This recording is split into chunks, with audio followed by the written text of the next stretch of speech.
Hey guys, you're in a nutshell with me, Ina. Aba, biglang merong mga daang-daang Pilipino na-realize na o natuklasan na pwede pala silang maging Canadian citizen. Dahil po yan dito sa relatively new na batas sa Canada, tinatawag na Bill C-3. It turns out since that took effect, we actually had an episode about this several months ago. I think it's about time we have a refresher on this. But since that new law came into effect, kasama daw yung Pilipinas sa top 10 sources ng applicants for new citizens under that law. Okay, yan po ang ating pag-uusapan kasama ang nagbabalik si Attorney Jake Aguilar, isa pong immigration lawyer, nakabase po dyan sa bandang Toronto. Okay, but he can help you out wherever you are also in Canada. Okay, hello Attorney Jake. Magandang Welcome umaga back. na. Ayan, wait. Ang email ni Attorney Jake, yung gumagapang po dyan sa baba. And in fact, marami na rin yatang nag-reach out sa iyo, Attorney Jake, about this Meron din. Bill C-3, no? Oo. Anong mga common concerns nila? Ang pinaka-concern is citizen daw yung parents nila. And nagtatanong lang naman sila kung applicable ba sa kanila itong Bill C-3. So yun na siguro ilinawin natin ngayon dito. Kasi hindi lahat. Siguro yung iba, yes. Pero hindi lahat. Hindi enough na citizen yung magulang mo. So yun ay Right. Sige. Puntahan muna natin tong report na, no? Ay, mali pala. Ito yung article about Bill C-3. This is from Canada.ca. Official resource po yan if you guys wanna check it out. Hanapin nyo ito. Okay? Ito yung bagong batas. May detalye dyan. Kung ano siya. Ito yung article naman from siguro a couple of weeks ago. Sinasabi dito, as expected, Americans are dominating yung applicants for Canadian citizenship under Bill C-3. Pero interestingly, no? Ayan, okay. Kasama nga daw ang Pilipinas sa top 10. Ito yung iba pa, UK, France, China, Hong Kong, India, Australia, the Philippines, the UAE, and Germany. Ilan kaya ito? Sa Americans daw kasi, nung buwan ng January 2026, merong 2,500 na nag-apply. At ang sabi, yung mga sumunod na bansa, about a tenth of that. Sabihin mo lang sa Pilipinas, just put it around 100 maybe or more than 100. I'm expecting na siguro dadami pa ito once, more information comes out, mabalitaan nila na people are actually availing of this opportunity. Okay, balikan natin briefly, Attorney Jake. Ano pa itong Bill C-3 na ito? So ito yung bill na kinorek lang naman nila yung sa tingin nila ay mali na ginawa nila noon around 2009. Nilimit kasi nila yung citizenship doon sa those born outside Canada of Canadian parents. So dati may limit sa first generation. Pero nung napatupad nga itong Bill C-3, inalis yung limit na yon. So wala nang limit sa first generation. Okay. So, ano ibig sabihin? So, ano na ang limit? Ano na? Exactly. So ito yung magandang time para i-refresh natin kasi nga medyo hindi siya ganun kadaling intindihin if I say it just like that na first generation. So, yun nga, kunyari, may isang Canadian na nag-migrate sa outside Canada, which is normal naman ngayon yun, nag-migrate sa, let's say, yan nga, US, ang pinaka-common kasi ang lapit eh. So, pumunta ng US. Ngayon, nagkaroon siya ng anak. Okay. Yung anak niya, Canadian citizen. Walang duda. Pero yung anak na yon, later on, kung lumaki na, syempre, di ba? Nagkaanak din. Nandun pa rin sa US, hindi siya bumalik Canada. Nagkaroon ng anak. Citizen pa rin ba ng Canada yung anak nun? Yung apo ni original citizen. Ang original, di ba? Citizen pa rin ba yun? Born outside Canada? Sabi nung 2009 na law, hindi. Kasi nga limited lang doon sa first generation. Okay. Doon lang sa unang pinanganak doon sa outside of Canada. Yung anak nun, hindi na and so on. So kung maganak pa ng mga anak and so on yon, hindi na yon Canadian citizen kasi nasa labas na sila ng Canada. Nung nagkaroon ng Bill C-3, so inalis na yung limit. So yon, kaya nga kahit second generation ka, third generation and so on, yung mga apo, yan, apo nung original na nag-migrate outside of Canada, citizen na rin sila. So yun yung effect ng Bill C-3. Okay, teka, I'm a little bit confused, Attorney Jake. Akala ko hanggang apo lang. Hindi. Yung unang apo. Hindi rin. Wala ring limit na. So yun nga, inalis na yung Totoo limit. ba? Yeah. So, and so on and so forth. Ito siguro yung medyo nagkakause ng confusion. Yung susunod na generation doon, kung pinanganak sila after nung Bill C-3, after December 15, 2005, kung kailan siya naging effective, meron ng condition. So, hindi automatic. So, yung apo or susunod pa na mga panganak na generation, if born after December 15, 2025, may condition na. Dapat merong ties with Canada. Meaning, yung parent niya nagstay sa Canada for at least 3 years. Okay. May ganun ng condition. Yung Nice. ipapanganak after noong naging effective yung Bill C-3. Pero yung pinanganak na before that, kahit anong generation pa yon, covered yon. Magiging citizen sila. Without condition, without need na magpakita ng strong ties yung parent niya sa Canada. So as you can imagine, medyo complex din, Hindi ganun kasi. Oo, sige. Balikan natin, guys. Actually, again, you guys can research this yourselves. This is an official resource from Canada.ca, no? Ito po yung nakasulat dito. Naka-bullet points naman eh. Okay? IRCC now recognizes new eligible citizens and is applying the new rules for passing citizenship on going forward. Ito. People who automatically became citizens under the new law, okay, pwede ka na mag-apply ng Canadian citizenship. Even if wala ka dito sa Canada. Imagine, all this time, pwede pala ako maging Canadian citizen dahil dito. Okay. Pangalawa, people adopted abroad before December 15, 2025 by a Canadian parent born or adopted abroad can apply for Canadian citizenship. Okay. Tapos, people born or adopted abroad after December 15 to a Canadian parent na also born or adopted abroad must demonstrate that their Canadian parent has spent 3 years in Canada when applying for proof of Canadian citizenship or applying for Canadian citizenship. Okay. Ito yung sinasabi niya, Attorney Jake. Hindi po pwedeng walang ties yung apo. Correct. Sorry, Attorney Jake. I want to see the part where it says na chain siya, yung chain migration talaga. Hindi lang sa apo. Nandito Kasi ba? sabihin natin silent siya. So, hindi siya explicit. Hindi siya explicit na gano'n na third generation, fourth generation, etc. Ang sabi lang, yung limit, yung first generation limit, wala na.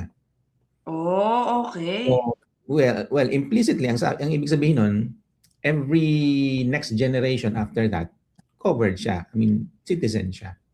If born before December 15, 2025. Okay. Guys, take note, no? Hindi po porke naka-acquire recently yung parents or grandparents ninyo ng citizenship, pwede na kayo agad mag-apply. Correct. Ideally, kapag napanganak kayo, citizen na. Correct. Right? Yung karelasyon ninyo. Okay, yung kamag-anak ninyo. Correct.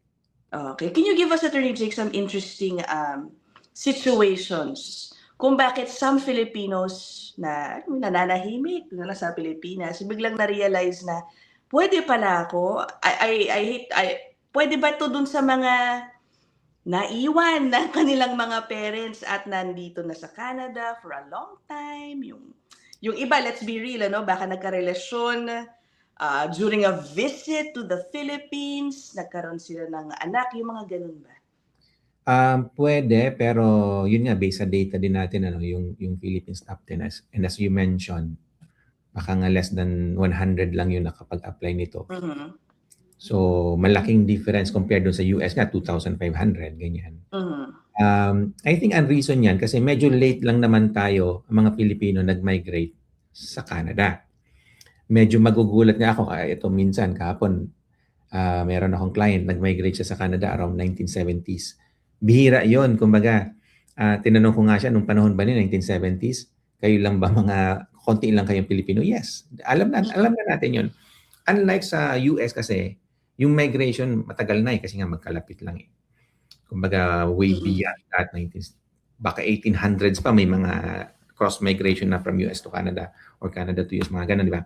So anyway, sa atin, medyo konti lang yung gano'n na, ang situation kasi dapat, yung Filipino naging Canadian. So ibig sabihin, Filipino nag-migrate siya sa Canada, eventually naging citizen. Okay. And then umuwi siya ng Philippines. Mhm. Diba? Umuwi siya, nag-re-establish ulit siya doon. Nagkaroon siya ng anak sa Philippines. Yung anak niya, Canadian yon, walang question. Walang duda. Walang duda. Yung first, yung anak niya. Ngayon, yung apo niya, kung yung anak niya nagkaanak, di ba? So, apo niya, hindi na yun Canadian as per dun sa 2009 rule before Bill C-3. Pero with the Bill C-3, yung apo na yun magiging Canadian citizen din. Okay. Or kung yung apo na yun nanganak din, so kumbaga apo niya sa tuhod, magiging citizen din, and so on. Kaya lang, yun nga, since maikli lang yung history natin, bihira yung You're right. papasa dun sa ganong senaryo na apo mo sa tuhod, naging Right. Citizen. Malabo kasi yun nga, yung mga nag-migrate sa atin from Philippines to Canada, mga around 1970s, yun na yung parang pinaka-unang times na nag-migrate tayo, di ba? Bihira yung before that, may nag-migrate na ba? Parang bihirang-bihira eh. So, very limited yung papasa doon sa ganong senaryo. Okay. Guys, no, I hate to sound like a broken record. Okay. Para lang ma-simplify kung sinong qualified. O, ito. Kung si Lolo muna. Na Canadian citizen na. Okay. Nagkaanak. Ito automatic noon pa man eh. Okay. Yeah. Maging Canadian citizen. Magiging Canadian citizen na ito. Si anak nasa Pilipinas. Okay, Attorney Jake. Si anak nanirahan sa Pilipinas. Correct. Pero Canadian citizen siya. Nagkaroon siya ng anak, si apo na ngayon. Correct. Okay. Ito, kahit nakatira to sa Pilipinas, at citizen, yeah. At citizen, ano na ito? Pwede. Nung hindi pa Bill C-3, hindi pa. Hindi siya citizen. Pero nung Bill C-3, yes. So pwede mag-apply na ito. Pwede siya mag-apply. So kung ganun kayo, kung yun yung scenario nyo, pwede kayo mag-apply. Magiging citizen.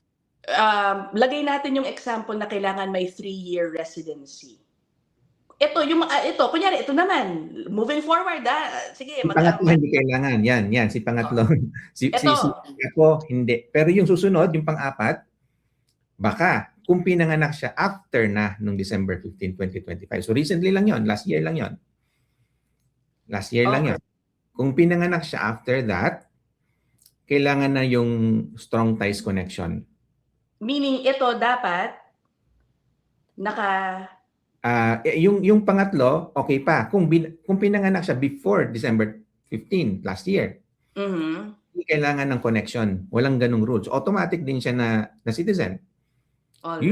Siya yung pinaka magbe-benefit talaga sa Bill C-3. Siya, yung pangatlo na yon, yung apo, if ever na may qualify doon.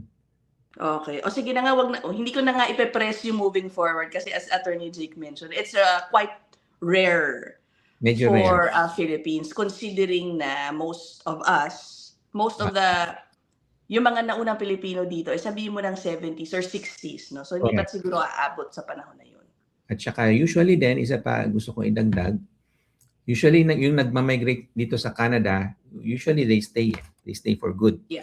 Most of them, bihira yung uuwi sa Philippines tapos, ayun nga, magkakaroon din ng anak doon and so on and so forth. Bihira yung ganong scenario na after nila maging Canadian, bumalik sa Philippines. Of course, meron din, pero I'm just saying, bihira yon. Sige. Kailangan ba, Attorney Jake, meron kang close personal relationship? Kunyari dun sa apo, yung apo, no? Not necessarily. Baka sabihin na naiwan si apo, never niya nakilala yung lolo-lola niya na nasa Canada, pero alam niya Canadian citizenship. Or mga labas, ganun. Nagkaroon pa lang, hindi niya alam, ganun. Hindi kailangan ng connection yung dalawa, yung parent with the child actually. Hindi Oo. ang kailangan lang, yun, mag-ano sila, kung mga anak niya, that's it. Simpleng ganun lang. Documentation lang, birth certificate na magpapakita ng trace. Hindi kailangan na i-prove na, nag-uusap pa kami, may connection pa kami, may ano pa kami, communication pa kami. Hindi kailangan yung ganun. Oo. Hindi kailangan yung ganung requirement. Okay. And then, obviously, there is no residency requirement, right? So, kunyari, nasa Pilipinas sila, sabihin na qualified, mag-apply for Canadian citizenship. Pwede yun. And then, do they have to automatically move to Canada, Attorney Jake, once they get the citizenship and Hindi, live here? sarili, kasi kasama yan sa rights natin bilang citizen, yung freedom of movement. Mm. So, kung gusto nilang manirahan outside of Canada, hindi mawawala yung pagiging citizen nila. Pwede sila mag-apply as a citizen. Ang tawag lang natin doon, proof of citizenship. By the way, you don't apply for you to become a citizen. Automatic citizen ka. Hindi mo applyan yon. Yeah. Ang kailangan mo lang is proof. If you need proof. Kasi kung halimbawa nga, mag-apply ka ng passport, ng Canadian passport, kailangan mo ng proof na citizen ka. Di ba?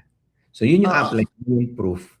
And then, pag may proof ka na din, mag-apply ka ng passport. But, what I'm saying is, citizen ka na, automatically, you don't need to apply for it. Really. Gets. Oh. Yung proof ang a-applyan mo. Okay. Pero syempre, no, let's be practical, Attorney Jake. Gusto nila ng passport if they realize na, ano na pala ako, Canadian. Exactly. Tama din yan. So, for practical purposes, yes, you have to apply for it. So, yun din siguro yung in-applyan doon sa kaninang article na nabasa natin. Yun yung in-applyan nila, yung proof. And which is good. Siyempre, kailangan mo rin, at some point, you would need proof. Okay. So, is this an easy process, Attorney Jake? Nasa Pilipinas. Paano ba to, Attorney Jake? Saan ako pupunta? Pwede bang online application lang to? Paano ba? I'm not so sure about yung process dyan, but I would guess na straightforward naman yung process. So, kung meron kayong, like sa Philippines, may embassy ng Canada doon. Yun yung first step nyo, malamang. Punta kayo doon, mag-inquire kayo. Ano yung process dito para makakuha ng proof of citizenship. So proof of relationship to whoever you are, tied to, okay? Canadian citizenship. Yan ang mainly kailangan. Okay, how about security check? I have to ask, no? Kasi yung iba, for example, i-check pa ba yung history nila dyan, criminal record sa Pilipinas? No. So, magandang question yan, pero no, hindi rin yun requirement. Really? Kasi Wow. It's a matter of right. It's right yun eh. Birth right yun eh, na maging citizen siya. Hindi yun conditional about anything na yun yung mga criminal check or what. Hindi yun conditional. Yung PR ang conditional doon sa mga criminal record check, di ba? Pag mag-PR, kasi privilege yun. Pero yung citizenship, it's a right. Kaya hindi pwedeng alisin yun doon sa tao. Additional info lang, so even before Bill C-3, meron kami mga clients doon sa tinatawag na proof of citizenship. Okay. So, medyo familiar kami sa process. So, yun nga, doon nga yan sa embassy, Canadian Embassy doon sa Philippines, sa Makati. So, yun yung may mga anak nga din ng Canadian, pinanganak nga din sa Philippines. Nangyayari nga yan, first generation. So, Canadian, walang duda doon. And then, gusto na nilang mag-migrate dito sa Canada. So, tinatanong nila kami, anong kailangan? What do we need for them to come to Canada? Sinasabi namin, passport lang. Applyan mo yung passport. Ngayon, kung wala nga silang document to prove, yun yung applyan nila, proof of citizenship. So anyway, it's a regular process. Noon pa man. So that is it. If you guys have questions, you can put it down there in the comment section. As Attorney Jake mentioned, it's a little complicated matter. Pero definitely, I do expect more Filipinos. Ako lang to, to take advantage of this in the coming months especially. Feeling ko dadami yan. Kasi take effect pa lang nung December, guys. Bago lang. Okay, so we will end this episode here. Attorney Jake, thank you so much. Again, guys, feel po niya yung nandyan sa ibaba. We will end this episode here. I'll see you guys in the next one. Bye! Thanks, Attorney Jake.